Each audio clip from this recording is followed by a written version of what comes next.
Hello viewers, welcome to our channel. ఈరోజు మనం article 244 class 2 గురించి డిస్కస్ చేయబోతున్నాం.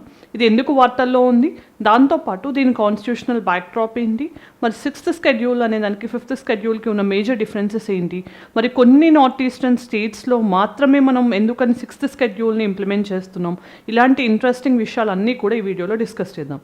సో ఫస్ట్ మనం డిస్కస్ చేస్తున్న అంశానికి కాంటెక్స్ట్ ఏంటో చూద్దాం, రైట్? సో మనం ఈరోజు ఇవన్నీ కూడా డిస్కస్ చేయబోతున్నాం. కాంటెక్స్ట్తో పాటు ఎస్పెషల్గా వార్తలో ఎందుకు ఉంది అని అంటే, చక్మా అటోనమస్ డిస్ట్రిక్ట్ కౌన్సిల్లో గవర్నర్ రూల్ అనేది విధించారు. సో ఇప్పుడు మనం చూస్తే జనరల్గా రాష్ట్రపతి పాలన అంటే ప్రెసిడెంట్ రూల్ అనే దాన్ని మనం ఫ్రీక్వెంట్గా న్యూస్లో చూస్తూ ఉంటాం. బట్ ఈ 6th షెడ్యూల్లో ఎప్పుడైనా అడ్మినిస్ట్రేటివ్ ఇష్యూస్ వచ్చినప్పుడు ఇక్కడ గవర్నర్ రూల్ అనే దాన్ని ఇంపోజ్ చేస్తూ ఉంటారు. సో ఇది జూలై 2025లో ఇంపోజ్ చేశారు. దానికి సంబంధించి రీసెంట్ టైమ్స్లో కూడా ఎక్స్టెండ్ చేయడం జరిగింది. సో మరి ఇక్కడ అసలు ఎలాంటి అడ్మినిస్ట్రేషన్ ఉంటుంది, నార్మల్ అడ్మినిస్ట్రేషన్కి 6th షెడ్యూల్లో ఉండే అడ్మినిస్ట్రేషన్కి ఎలాంటి డిఫరెన్సెస్ ఉంటాయి, మరి 5th షెడ్యూల్కి 6th షెడ్యూల్కి ఉండే వ్యత్యాసాలు ఏంటి, అన్నీ కూడా ఈ వీడియోలో డిస్కస్ చేస్తాం.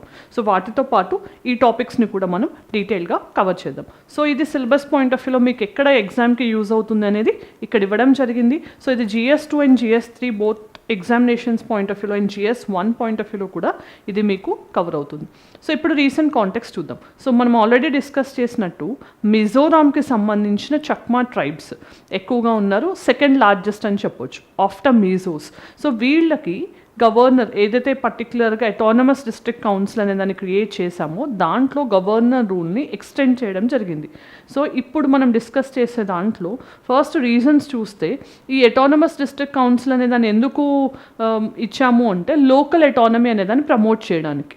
సో మనం ఒకసారి 5th అండ్ 6th షెడ్యూల్లో ఉన్న డిఫరెన్సెస్ని అర్థం చేసుకున్నప్పుడు మనకి 5th షెడ్యూల్లో ఎలాంటి ప్రొటెక్షన్స్ ఇచ్చాము, 6th షెడ్యూల్ ఎలాంటి ప్రొటెక్షన్స్ ఇచ్చాము అనేది మీకు క్లియర్గా అర్థమవుతుంది. But for the time being మనం అర్థం చేసుకోవాల్సింది లోకల్ అటానమీ అంటే సెల్ఫ్ రూల్ అనే దాన్ని ఆ పర్టికులర్ ట్రైబల్స్కి ఆ ఏరియాలో ఇవ్వడానికి మనం 6th షెడ్యూల్లో ఈ అటానమస్ డిస్ట్రిక్ట్ కౌన్సిల్స్ అనే కాన్సెప్ట్ని ఇవ్వడం జరిగింది. సో ఈ కాన్సెప్ట్లో భాగంగా ఎప్పుడైతే కనుక ఆ కౌన్సిల్లో ఉండే మెంబర్స్ సరిగ్గా పాలించట్లేదనో, లేకపోతే వాళ్ళకి అడ్మినిస్ట్రేటివ్గా బ్రేక్ డౌన్ అయింది అని గవర్నర్ ఫీల్ అయితే కనుక గవర్నర్ రూల్ని ఇంపోజ్ చేయొచ్చు. అప్పుడు ఆ కౌన్సిల్కి ఉండే పవర్స్ని ఆయన ఎజ్యూమ్ చేసి కౌన్సిల్ని ఆయన రన్ చేసే పవర్స్ని ఆర్టికల్ 244 క్లాస్ 2 కల్పించింది. సో వీటి గురించి చూస్తే ఇక్కడ స్టేట్ క్యాబినెట్ అనే దాన్ని జనరల్గా కన్సల్ట్ చేయాలి గవర్నర్. ఇప్పుడు రాష్ట్రపతి పాలన విధించినప్పుడు యూనియన్ క్యాబినెట్ ఎలా అయితే కనుక జనరల్గా రికమెండ్ చేస్తే పార్లమెంట్ అప్రూవ్ చేయాలి కదా, సేమ్ అలానే మనకి ఇక్కడ గవర్నర్ రూల్ విధించాలి అన్నప్పుడు స్టేట్ క్యాబినెట్ని కన్సల్ట్ చేయాల్సిన అవసరం ఉంటుంది. కానీ ఎక్కువగా అలా కన్సల్టేషన్స్ చేయట్లేదు, మిస్యూజ్ అవుతుంది అనేది ఒక వాదన. సో దాంతోపాటు మనం చూస్తే ఇది 2025 జూలైలో ఇంపోజ్ చేశారు. పొలిటికల్ ఇన్స్టెబిలిటీ ఎక్కువగా ఉంది అడ్మినిస్ట్రేటివ్ పరంగా అని చెప్పి దాని తర్వాత దీన్ని కంటిన్యూస్గా మళ్ళీ ఎక్స్టెండ్ చేస్తూ ఉన్నారు. నెక్స్ట్ చూస్తే కనుక ఇక్కడ మెయిన్గా ఇది ఏం హైలైట్ చేస్తోంది, ఎటానమీ పాయింట్ ఆఫ్ వ్యూలో, అకౌంటబిలిటీ పాయింట్ ఆఫ్ వ్యూలో 6th షెడ్యూల్లో ఇలాంటి ఇష్యూస్ కనిపిస్తూ ఉన్నాయి. సో మనం ఇప్పుడు అర్థం చేసుకోవాల్సిన అంశం ఏంటి అంటే, ఈ గవర్నర్ రూల్ అనేది అడ్మినిస్ట్రేటివ్ బ్రేక్ డౌన్ జరుగుతోంది అన్నదానికి సంకేతంగా భావించవచ్చు. సో దాని తర్వాత మనం ఒక్కసారి అసలు పర్టికులర్గా ఈ చక్మా అటానమస్ డిస్ట్రిక్ట్ కౌన్సిల్ గురించి కొన్ని ఫ్యాక్ట్స్ చూద్దాం. సో ఈ చక్మా అటానమస్ డిస్ట్రిక్ట్ కౌన్సిల్ అనే దాన్ని ఎప్పుడు క్రియేట్ చేసాం ఫస్ట్ టైం అంటే కనుక 1972లో. ఎందుకని 1972లో అంటే మీరు అబ్జర్వ్ చేస్తే 6th షెడ్యూల్లో 4 స్టేట్స్ ఉన్నాయి. అస్సాం, మిజోరాం ఒకటి ఉంది, దాంతోపాటు ఉన్న అదర్ 2 స్టేట్స్ ఏంటి అనేది తెలిస్తే మీ కామెంట్ సెక్షన్లో చెప్పండి. ఎస్పెషల్గా ఈ 4 నార్త్ ఈస్టర్న్ స్టేట్స్ ఏవైతే ఉన్నాయో ఈ 4 నార్త్ ఈస్టర్న్ స్టేట్స్ కూడా మనకి అన్డివైడెడ్ అస్సాం నుంచి ఫామ్ అయ్యాయి. సో అన్డివైడెడ్ అస్సాం నుంచి ఫామ్ అయిన స్టేట్స్కి ఎక్కడైతే కనుక వాళ్ళకి యూనిక్ అండ్ డిస్టింక్ట్ కస్టమ్స్ ఉన్నాయి, వాళ్ళ రైట్స్ అనేవి డిఫరెంట్గా ఉన్నాయి compare to other north eastern states అని చెప్పి మన కాన్స్టిట్యూషనల్ ఫ్రేమర్స్ భావించారో, వాళ్ళకి సపరేట్గా ఒక అడ్మినిస్ట్రేటివ్ మెకానిజం ఉండాలి, వాళ్ళ కల్చర్స్ని వాళ్ళ రైట్స్ని ప్రొటెక్ట్ చేసే విధంగా అది ఉండాలి అని భావించి ఈ 6th షెడ్యూల్ని కల్పించడం జరిగింది. సో దాంట్లో భాగంగానే autonomous district councils, autonomous regional councils అనే వాటిని క్రియేట్ చేశారు under 6th schedule of Indian constitution. దాని ద్వారా అడ్మినిస్ట్రేషన్ అనే దాన్ని రన్ చేస్తున్నాం. సో మరి అటానమస్ డిస్ట్రిక్ట్ కౌన్సిల్ అనేది మొత్తం అక్కడ ఉన్న స్టేట్లో ఆ పర్టికులర్ డిస్ట్రిక్ట్లో ఒక ట్రైబ్ డామినెంట్గా ఉంటే వాళ్ళ కస్టమ్స్ వాళ్ళ కల్చర్స్ని ప్రొటెక్ట్ చేయడానికి అని చెప్పి మనం అక్కడ అటానమస్ డిస్ట్రిక్ట్ కౌన్సిల్స్ అనే వాటిని క్రియేట్ చేసాం. సో దాంట్లో భాగంగా చక్మాస్ మీజోస్ తర్వాత మిజోరాంలో సెకండ్ లార్జెస్ట్ ట్రైబ్ అనమాట. సో వాళ్ళ కోసం 1972లో ఈ చక్మా అటానమస్ డిస్ట్రిక్ట్ కౌన్సిల్ అనేదాన్ని క్రియేట్ చేయడం జరిగింది. సో ఇక్కడ గుర్తుంచుకోవాల్సింది ఏంటి, వీళ్ళకి పొలిటికల్గా కల్చరల్గా అలానే ల్యాండ్ రైట్స్ కూడా ఇవ్వడం జరుగుతోంది. దాంతోపాటు వీళ్ళకి మెయిన్గా లెజిస్లేటివ్ పవర్స్ ఉంటాయి, ఎగ్జిక్యూటివ్ పవర్స్ ఉంటాయి, పార్షియల్గా జ్యుడిషియల్ పవర్స్ కూడా ఉంటాయి. అంటే ఒక స్టేట్కి జనరల్గా ఉండే పవర్స్ అన్నీ కూడా ఇక్కడ డిస్ట్రిక్ట్ రీజనల్ కౌన్సిల్స్కి కూడా ఉండటం జరుగుతోంది. అంతా సెల్ఫ్ రూల్ కోసం అండ్ డెవల్యూషన్ ఆఫ్ పవర్స్ అనేది ఇవ్వడం జరిగింది. సో ఇక్కడ మనం గుర్తుంచుకోవాల్సింది 3 అటానమస్ డిస్ట్రిక్ట్ కౌన్సిల్స్ అనేవి మిజోరాంలో ఉన్నాయి. వాటిలో చక్మా ఒకటి, లాయ్ ఒకటి, మరా ఒకటి. సో వీటిలో మూడిట్లో ఇప్పుడు ప్రస్తుతం చక్మాలో ఈ గవర్నర్ రూల్ అనే దాన్ని విధించడం జరిగింది. సో అటానమస్ డిస్ట్రిక్ట్ కౌన్సిల్స్ అంటే ఏం లేదు, సెల్ఫ్ గవర్నింగ్ ఇన్స్టిట్యూషన్ అనమాట. ఒక డిస్ట్రిక్ట్లో ఎక్కడైతే కనుక స్టేట్ మొత్తంలో ట్రైబ్ డామినెంట్గా ఉంటారో వాళ్ళ కోసం అని చెప్పి సెల్ఫ్ రూల్ ఇవ్వడాన్ని ఈ అటానమస్ డిస్ట్రిక్ట్ కౌన్సిల్ అంటాం. సో ఇక్కడ మీరు చూస్తున్న వాళ్ళు చక్మా ట్రైబ్స్ అనమాట. సో ఇప్పుడు ఒకసారి చక్మా ట్రైబ్స్ గురించి డిస్కస్ చేద్దాం.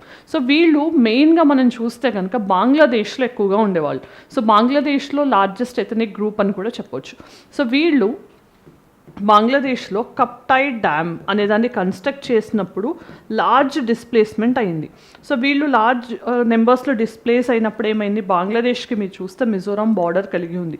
సో వాళ్ళు ఆ డిస్ప్లేస్మెంట్ నుంచి ఇక్కడికి మిజోరాంలోకి షిఫ్ట్ అవ్వడము, అక్కడికి వచ్చి సెటిల్ అవ్వడం జరిగింది, రైట్. సో వీళ్ళు మిజోరాంలో మిజోస్ అనే ట్రైబ్ తర్వాత సెకండ్ లార్జెస్ట్ ట్రైబ్ అనేది మనం గుర్తుంచుకోవాలి. సో ఈ చక్మా ట్రైబ్స్ అనేవాళ్ళు సెకండ్ లార్జెస్ట్. వీళ్ళు మాట్లాడే లాంగ్వేజ్ స్క్రిప్ట్ కూడా చక్మా అనే పేరుతోనే ఉంది. దాని యొక్క లోకల్ నేమ్ అనేది మనం గుర్తుంచుకోవాల్సిన అవసరం లేదు. సో వీళ్ళు ఎక్కువగా బుద్ధిస్ట్ ట్రెడిషన్ని ఫాలో అవుతుంటారు. అండ్ షిఫ్టింగ్ కల్టివేషన్ని మనం జుమ్ కల్టివేషన్ అంటూ ఉంటాం కదా, సో సేమ్ వాళ్ళు అదే ప్రాక్టీస్ చేస్తూ ఉంటారు. ఎక్కువగా బంగ్లాదేశ్లోని చిట్టగాంగ్ హిల్ ట్రాక్స్లో వీళ్ళు నివసిస్తూ ఉంటారు, ఎస్పెషల్గా చెప్పాలి అంటే. దాంతోపాటు మనకి ఈ మిజోరాం కానీ త్రిపుర అండ్ అరుణాచల్ ప్రదేశ్లో కూడా కొంతమంది సెటిల్ అయి ఉండటం గమనించాలి. సో మెయిన్గా వీళ్ళకి ఒక కల్చరల్ డిస్టింక్టివ్నెస్ ఉంది అనే రీజన్తో వీళ్ళకి ఈ 6th షెడ్యూల్ కింద ప్రొటెక్షన్ ఇవ్వడం జరిగింది. సో నెక్స్ట్ మనం చూస్తే కనుక కాన్స్టిట్యూషనల్ ఫ్రేమ్వర్క్ ఎలా ఉంది అంటే, మనకి ఆర్టికల్ 244 క్లాజ్ 1లో భాగంగా 5th షెడ్యూల్లో మనం కొన్ని స్టేట్స్, ఎస్పెషల్గా 10 స్టేట్స్లో మనం ట్రైబల్ అడ్వైజరీ కౌన్సిల్స్ TACs అనే వాటిని కల్పించడం జరిగింది. సో మరి అసలు ఈ TAC అంటే ఏంటి, లేకపోతే మనకి 5th షెడ్యూల్కి 6th షెడ్యూల్కి ఉన్న డిఫరెన్సెస్ ఏంటి అని గమనిస్తే, మనకి స్టేట్లోనే ఒక స్టేట్లో వీళ్ళకి సెపరేట్గా ఒక అడ్మినిస్ట్రేటివ్ మెకానిజం, అంటే సెపరేట్గా కాదు, వాళ్ళకి ఆ ప్రొటెక్షన్ అనేది ఒక అడ్మినిస్ట్రేటివ్ మెకానిజంలా కల్పించే కాన్సెప్ట్ 5th షెడ్యూల్ అనమాట. సో ఇది ఏంటి అంటే, ఎక్కడైతే ట్రైబల్ పాపులేషన్ స్టేట్లో ఎక్కువగా ఉంటుందో, ఫర్ ఎగ్జాంపుల్ మనం తెలంగాణ విషయానికి వస్తే కనుక ఆదిలాబాద్లో కానీ, లేకపోతే మహబూబాబాద్ కానీ, కొత్తగూడెం, భద్రాద్రి కొత్తగూడెం, ఈ డిస్ట్రిక్ట్స్లో మనకి ST పాపులేషన్ ఎక్కువగా ఉంటుంది. సో వాళ్ళ పాపులేషన్ ప్రీడామినేషన్ ఎక్కడైతే ఉంటుందో అక్కడ మనం వాళ్ళ కల్చర్స్ ఎటానమీని ప్రొటెక్ట్ చేయడానికి 5th షెడ్యూల్ అనే దాన్ని షెడ్యూల్డ్ ఏరియాగా ఇంప్లిమెంట్ చేస్తున్నాం. సో ఇక్కడ ఎక్కువగా గవర్నర్స్కి పవర్స్ ఉంటాయి. ఏదైనా సెంట్రల్ లా, స్టేట్ లాస్ని మోడిఫై చేసి అప్లై చేసే ఛాన్స్ గవర్నర్కి ఉంటుంది. బట్ 6th షెడ్యూల్ విషయానికి వచ్చేసరికి ఏంటి అంటే, ఇవి ఓన్లీ నార్త్ ఈస్టర్న్ స్టేట్స్లోనే ఉన్నాయి. ఈ 10 స్టేట్స్ ఏంటి 5th షెడ్యూల్లో చాలా స్టేట్స్లో ఉన్నాయి. బీహార్, జార్ఖండ్ కానీ, లేకపోతే ఆంధ్రప్రదేశ్, మధ్యప్రదేశ్, తెలంగాణ, ఇట్లా డిఫరెంట్ స్టేట్స్లో ఉన్నాయి. అవి ఆల్ ఓవర్ ఇండియా స్ప్రెడ్ అయి ఉన్నాయి. కానీ 6th షెడ్యూల్ విషయానికి వచ్చేసరికి ఓన్లీ నార్త్ ఈస్టర్న్ స్టేట్స్లోని 4 స్టేట్స్లో మాత్రమే ఈ కాన్సెప్ట్ని మనం ఇంప్లిమెంట్ చేస్తున్నాం. మరి అదర్ నార్త్ ఈస్టర్న్ స్టేట్స్లో ఎందుకు ఇంప్లిమెంట్ చేయట్లేదు అనే క్వశ్చన్ మనం ఎప్పుడైనా ఆలోచిస్తే దాంట్లో ఒక ఆన్సర్ ఉంది. సో ఇప్పుడు మన ఎగ్జాంపుల్కి నాగాలాండ్ తీసుకుంటే కనుక అక్కడ సెపరేట్గా ఆర్టికల్ 371A అనే ప్రొటెక్షన్ ఉంది. సింపుల్గా చెప్పాలి అంటే, ఇండియా అనేది ఒక ఫెడరల్ సిస్టమ్ని ఫాలో అవుతోంది. అంటే స్టేట్స్కి కొన్ని అటానమస్ పవర్స్ ఉన్నాయి. సో సెంటర్కి, స్టేట్స్కి ఉండే పవర్స్ని కాన్స్టిట్యూషనే డివల్యూట్ చేసి ఇచ్చింది కాబట్టి స్టేట్స్కి కూడా అటానమీతో ఫంక్షన్ చేస్తాయి కాబట్టి మనం ఫెడరల్ స్టేట్ అంటూ ఉంటాం. కానీ ఫెడరల్ సిస్టంలోనే మనం అసిమెట్రిక్ ఫెడరలిజం అనే దాన్ని ఫాలో అవుతున్నాం. అంటే అన్ని స్టేట్స్ని సేమ్గా ట్రీట్ చేయట్లేదు. కొన్ని స్టేట్స్కి స్పెషల్ ప్రొటెక్షన్స్ ఇవ్వడం జరుగుతుంది. ఇంతకుముందు మనకి స్పెషల్ స్టేటస్ అనే కాన్సెప్ట్ కూడా ఉంది. స్పెషల్ కేటగిరీ స్టేటస్ అనే దాన్ని కూడా ఇస్తూ ఉండేవాళ్ళం. అంటే ఒక స్టేట్కి ఎప్పుడైతే కనుక కొన్ని వల్నరబిలిటీస్ ఉన్నాయో వాటిని డిఫరెంట్గా ట్రీట్ చేయడము, వాటికి ఎక్కువగా లాభపడే విధంగా మన మెజర్స్ తీసుకోవడం జరిగేది. కానీ ఇక్కడ నార్త్ ఈస్టర్న్ స్టేట్స్కి సంబంధించి కూడా అలాంటి మెకానిజమే ఉంది. సో జమ్మూ అండ్ కాశ్మీర్కి ఇంతకుముందు సెపరేట్ స్టేట్హుడ్ ఉండేది. సో వాళ్ళకంటూ సెపరేట్గా మనకి ఒక కాన్స్టిట్యూషన్ ఇవ్వడము, స్పెషల్ పవర్స్ ఇవ్వడం జరిగింది. అలానే నార్త్ ఈస్టర్న్ స్టేట్స్కి కూడా ఇవ్వడం జరిగింది. అందుకోసమని ఈ 4 స్టేట్స్ కాకుండా అదర్ స్టేట్స్కి చూస్తే కనుక వాళ్ళ కల్చర్స్ డిఫరెంట్గా ఉన్నాయి. అన్డివైడెడ్ అస్సాం నుంచి 3 స్టేట్స్ కూడా ఫామ్ అయ్యాయి కాబట్టి వీళ్ళకి ఒక కల్చరల్ సిమిలారిటీ ఉంది, కల్చరల్ ఐడెంటిటీ ఉంటుంది. కాబట్టి వీళ్ళకి ఒక 6th షెడ్యూల్ మెకానిజం ఇచ్చాం. And other north eastern states, Nagaland అయితే 371A, మణిపూర్ అయితే 371C కింద ప్రొటెక్ట్ చేశాము. అలానే సిక్కిం అయితే కనుక 371F కింద ప్రొటెక్ట్ చేయడం జరిగింది.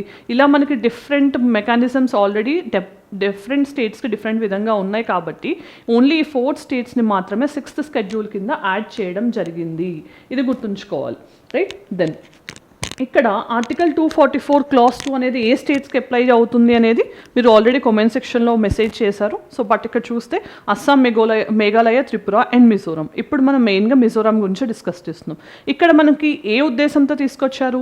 Self governance, local self governance. అంటే వాళ్ళ ఏరియాలో వాళ్ళకి సంబంధించిన ల్యాండ్ రైట్స్ కానీ, కల్చరల్ రైట్స్ కానీ, పొలిటికల్ రైట్స్ కానీ, ఎగ్జిక్యూటివ్, జ్యుడిషియల్ రైట్స్ అన్నీ కూడా వాళ్ళకే ఇవ్వడం జరుగుతుంది. సో వాళ్ళకి ల్యాండ్ రైట్స్ కూడా ఉంటాయి. సో ఎథనిక్ డైవర్సిటీని మనం గౌరవిస్తూ ఈ ప్రొవిజన్స్ని ఇంప్లిమెంట్ చేయడం జరుగుతుంది. ఇది అసిమెట్రిక్ ఫెడరలిజంలో భాగం అని చెప్పొచ్చు. సో జనరల్గా ఈ అటానమస్ డిస్ట్రిక్ట్ కౌన్సిల్స్ అనేవి ఎలా ఫంక్షన్ చేస్తాయి అని చూస్తే కనుక 30 మెంబర్స్ ఉంటారు, మ్యాక్సిమం 30 మెంబర్స్ ఉంటారు. దాంట్లో 4 మెంబర్స్ని గవర్నర్ నామినేట్ చేస్తారు, రిమైనింగ్ 26 మెంబర్స్ని ఎలెక్ట్ చేసుకోవడం జరుగుతుంది. సో డెమోక్రటిక్ పార్టిసిపేషన్ అనేది ఉంటుంది. దెన్ మనం చూస్తే వీళ్ళకి ల్యాండ్ విషయంలో కానీ, ఫారెస్ట్ విషయంలో కానీ, ఈవెన్ ఫారెస్ట్ ప్రొడ్యూస్కి సంబంధించి వీటన్నిటికి సంబంధించి వీళ్ళకి రైట్స్ ఉంటాయన్నమాట. రిజర్వ్డ్ ఫారెస్ట్ అనేది ఎన్వైర్న్మెంట్ మినిస్ట్రీ కిందకి వెళ్తుంది. వాళ్ళకి తప్పించి మిగతావంతా కూడా వీళ్ళకు ఉంటాయి. వాటితో పాటు ఇన్హెరిటెన్స్కి సంబంధించి కానీ, లోకల్ కస్టమ్స్కి సంబంధించి, మనీ లెండింగ్కి సంబంధించి, మైనర్ మినరల్స్ యొక్క మైనింగ్ గురించి, వీటన్నిటి గురించి కూడా వీళ్ళు ఓన్గా లాస్ని మేక్ చేసుకుని ఎగ్జిక్యూట్ చేసుకునే పవర్స్ని కలిగి ఉన్నారు. అంతేకాకుండా వీళ్ళ లాస్ ఏవైతే ఉంటాయో అవి గవర్నర్ అసెంట్ పొందాలి ఖచ్చితంగా. వీళ్ళకి కంప్లీట్ ఇండిపెండెన్స్ ఇవ్వలేదు, సెల్ఫ్ అటానమీ ఇచ్చారు. But at the same time governor assent లేకపోతే ఏమవుతుందంటే ఇమీడియట్గా they may misuse it also. అందుకోసం అని చెప్పి గవర్నర్ అసెంట్ మ్యాండేట్ చేశాం. అలానే civil and criminal judicial powers కూడా లిమిటెడ్గా ఇవ్వడం జరుగుతుంది. మేజర్గా కాదు, మైనర్గా వీళ్ళకి ఆ పవర్స్ కల్పించడం జరిగింది. నెక్స్ట్ మనం చూస్తే గవర్నర్ రోల్ అనేది ఎలా ఉంటుంది. ఒక అటానమస్ డిస్ట్రిక్ట్ కౌన్సిల్ని క్రియేట్ చేయాలన్నా, ఆల్టర్ చేయాలన్నా, దాని యొక్క బౌండరీస్ని చేంజ్ చేయాలన్నా కూడా ఎవరికి పవర్ ఉంటుంది? గవర్నర్ ఆఫ్ ద స్టేట్కి ఆ పవర్స్ ఉంటాయి. ఒకవేళ ఏదైనా అడ్మినిస్ట్రేటివ్ బ్రేక్ డౌన్ అయింది, పొలిటికల్గా మిస్యూజ్ అవుతుంది అని భావించినప్పుడు గవర్నర్ ఆ పవర్స్ని అజ్యూమ్ చేసుకోవడానికి కూడా ఆయనకి ఆ రైట్స్ అనేవి ఉంటాయి. నెక్స్ట్ మనం చూస్తే కన్సల్టేషన్ అనేది స్టేట్ గవర్నమెంట్కి జనరల్గా వాళ్ళు తీసుకోవాల్సిన అవసరం ఉంది. బట్ ఎక్కువగా గవర్నర్స్ తీసుకోకుండానే మిస్యూజ్ చేస్తున్నారు అనేది మెయిన్గా అభియోగంగా కనిపిస్తోంది. నెక్స్ట్ ఇప్పుడు మనం చూస్తే అసలు ఈ ఏడీసీస్ అనే కాన్సెప్ట్ ఎందుకు వచ్చింది అంటే, మనకి కొలోనియల్ టైంలో బ్యాక్వర్డ్ ఏరియాస్ ఏవైతే ఉన్నాయంటే కొంచెం ట్రైబల్స్కి ల్యాండ్ రైట్స్ ఉండి ఫారెస్ట్ రైట్స్ ఎక్కడైతే ఉన్నాయో వాళ్ళు దాన్ని అంటే ఎప్పుడైతే ఫారెస్ట్ అనేది మంచి లూక్రేటివ్గా అనిపించిందో బ్రిటిషర్స్కి, దాన్ని ఎక్స్ప్లాయిట్ చేయడానికి వాళ్ళు ల్యాండ్ మీద, ఫారెస్ట్ మీద కొన్ని యాక్ట్స్ పాస్ చేయడం జరిగింది. సో అలా ఏంటి అంటే backward areas, partially backward areas అనే కాన్సెప్ట్ని వాళ్ళు 5th and 6th షెడ్యూల్లో భాగంగా మన కాన్స్టిట్యూషనల్ ఫ్రేమర్స్ తీసుకురావడం జరిగింది. సో కాన్స్టిట్యూషనల్ డిబేట్స్లో భాగంగా మనకి 1949 ఆ టైం నుంచి ఈ పర్టికులర్ ఏడీసీస్ అనే కాన్సెప్ట్ గురించి డిస్కషన్స్ అవ్వడం జరిగింది. సో ఈ 6th షెడ్యూల్ అనేది ఎథనికల్లీ సెన్సిటివ్ గ్రూప్స్ యొక్క రైట్స్ని ప్రొటెక్ట్ చేయడానికి, వాళ్ళ యొక్క పవర్స్ని డెవల్యూట్ చేసి డీసెంట్రలైజ్ చేయడానికి తీసుకొచ్చిన కాన్సెప్ట్ అని చెప్పొచ్చు, రైట్? సో దెన్ ఇప్పుడు అసలు అటానమస్ డిస్ట్రిక్ట్ కౌన్సిల్స్ అనేవి ఎన్ని ఉన్నాయో ఓవరాల్గా 4 నార్త్ ఈస్టర్న్ స్టేట్స్లో మనం చూస్తే 10 అటానమస్ డిస్ట్రిక్ట్ కౌన్సిల్స్ ఉన్నాయి. సో ఆ 4 స్టేట్స్ ఏంటి అనేది మనం చూసాం. ఇది మేఘాలయ. సో మేఘాలయలో 3 ఉన్నాయి. అస్సాం, ఇక్కడ మనకి డార్జిలింగ్లో కూడా ఉంది, గోర్ఖాల్యాండ్ అండ్ బోడోల్యాండ్లో కూడా ఉంది. సో మనకి ఇక్కడ విషయానికి వచ్చేసరికి అస్సాం, కార్బీ ఆంగ్లాంగ్ ఉన్నాయి. సో దాని తర్వాత మనకి దిమా అండ్ హసావ్ కూడా ఉంది.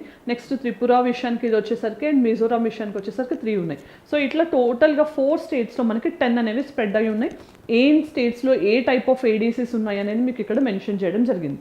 నెక్స్ట్ మనం చూస్తే మెయిన్ ఇష్యూస్ ఏంటి, అసలు ఏడీసీస్ అనే వాటిని క్రియేట్ చేసాం, కానీ నిజంగా వాటి యొక్క బెనిఫిట్ అనేది ఆ ట్రైబ్స్కి అందుతుందా అని మనం చెక్ చేస్తే కనుక ఇక్కడ ఫైనాన్షియల్ డిపెండెన్స్ అనేది ఎక్కువ అవుతుంది.